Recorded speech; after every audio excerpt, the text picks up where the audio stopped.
Taking a look at the Shōnen Jump app and their business model. Is it good? Is this something that could work in the US? What's the plus? What's the minus? We're going to get into all of that.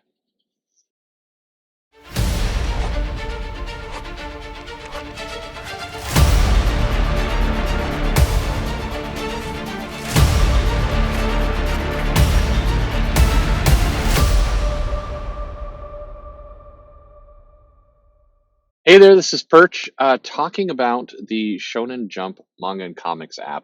This is basically the entire library, the Shōnen Jump library. And if you're unfamiliar with what that is, Shōnen Jump is let's call them an aggregator. That's not a good way to put it, but anyway, there's a number of manga series that are told in relatively short chapters, and they're collected in what was traditionally called Shōnen Jump, which was a the joke in Japan is it's like the phone book.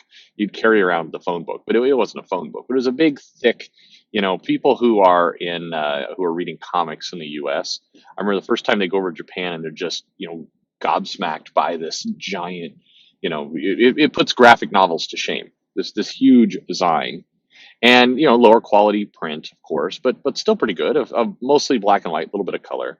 And Shonen Jump is a fixture of manga, of comics. If you're in the comics industry, you don't know what Shonen Jump is, you're not in the comic industry. I think I've met people in the West who talk about kind of their comics or business model, and then they're completely confused. Look, a lot of stuff happens internationally, and I'm not one of those purists that thinks you got to know everything, but you do need to know Shonen Jump. That is, if you're in the comic industry, something you need to know. Anyway, they have been so in Japan, again, very popular, very omnipresent. If you go there, you will see it. If you go through the airport, stepping off of your plane in Narita, you will see Shonen Jump comics there within 5 minutes. They'll be there in the store. It very much reminds me of the old days of the U.S. newsstand. There are comics there, and they're cool, and they're staring at you, and that's awesome. And they've been struggling with how to go to digital. So one of the challenges that Japan has, and I was speaking kind of very high level, but one of those challenges it has is that you've got space issues. So, people brag about, I've got 50 long boxes tucked away in a closet at home. That whole concept is very foreign. I mean, it is impossible really in Japan, just from a sheer space and storage perspective. So digital was always going to be something that was going to be accepted more, and people would be a little bit more thoughtful toward when it comes to the manga market in Japan. And so digital in Japan has been going for quite a long time. There's a company called Viz that's been on the forefront of a lot of the digital stuff. I've known and worked with Viz for quite a long time, have helped them here in the US and have good relationships with those guys. Good guys, always, I would say, starving to figure out how to do it better. And that there's a trait there, and we won't get into that, but there's a trait there of, never being satisfied with what currently exists and always believing we have to keep digging, we have to keep digging, we have to keep seeing what our users are doing, we have to keep understanding how this stuff's getting read and consumed. We have to keep pushing. It's never time to rest. It's always time to keep trying to find a better outcome. And that is extremely true of Viz. I would say as a company, that is a company that is very dedicated to finding better ways. So they put out, and this is now several months ago, the Shōnen Jump app. And basically it gave you access to the entire catalog of Shōnen Jump material, all the digitally produced work, and then also had it nicely separated and segmented. One of the really cool things I think about Shōnen Jump and what they did is they organized what they have in a really good, easy to index, easy to bookmark, easy to figure out way. Now, why is that important? I've talked about it before, about digital and how it needs to transform and where it needs to go. Getting your stuff organized, getting the right metadata in place, getting it searchable. All that stuff sounds very boring, and I'll say that sometimes to comic creators, marketers, editors, and I'll just see the eyes glaze over like, yeah, it sounds good.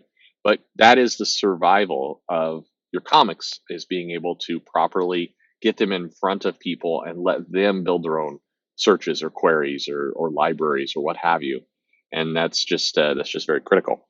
So the Shonen Jump catalog, full thing, that's One Punch Man, it's My Hero Academia, JoJo's Bizarre Adventures, Promised Neverland, Tokyo Ghoul, Jack, a lot of stuff that, the big ones.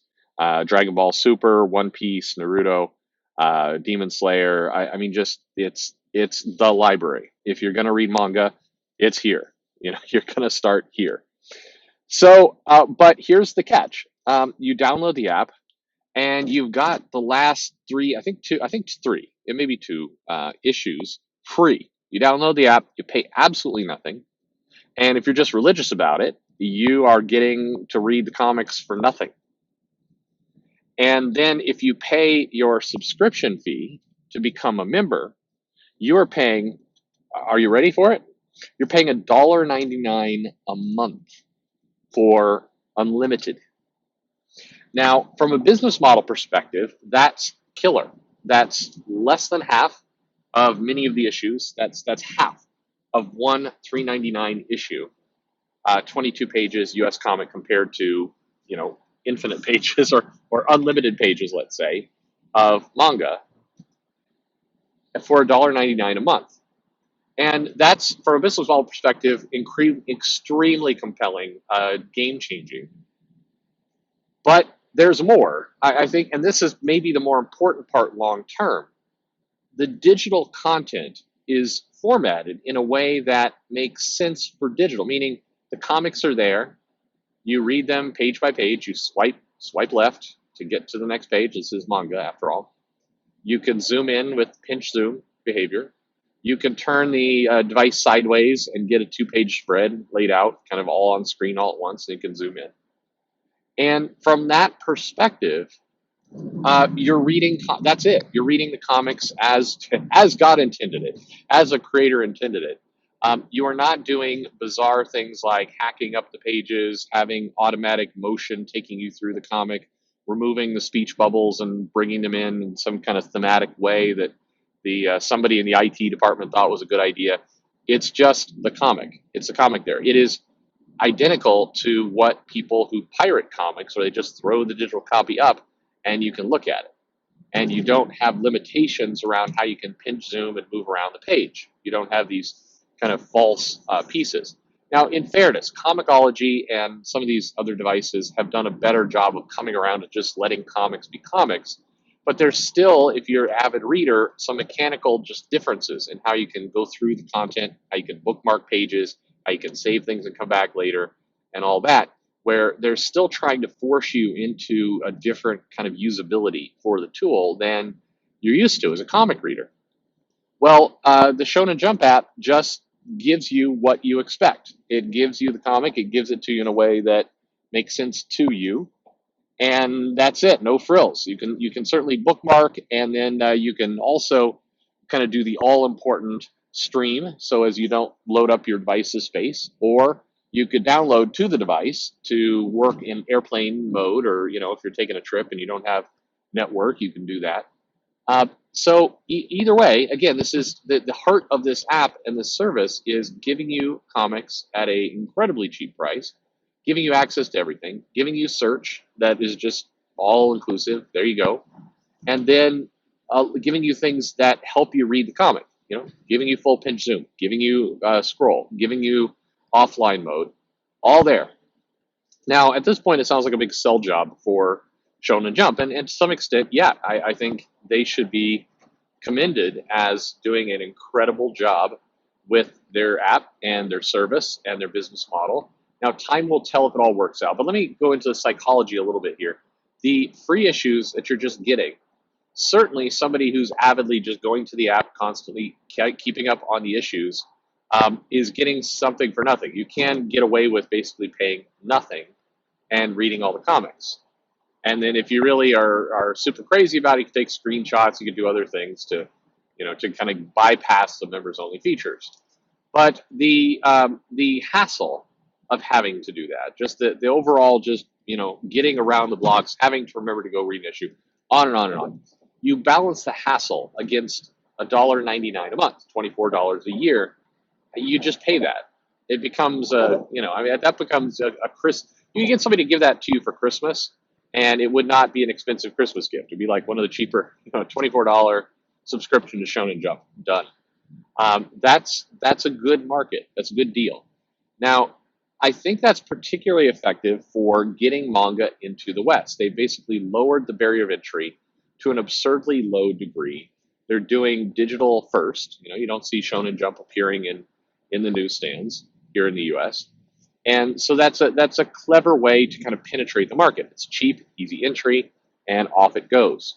Now, what's also interesting about this whole model is that over time, if they can attract a lot of users, it's basically all quote unquote free incremental revenue because they're not cannibalizing their current customers. They're just adding new ones.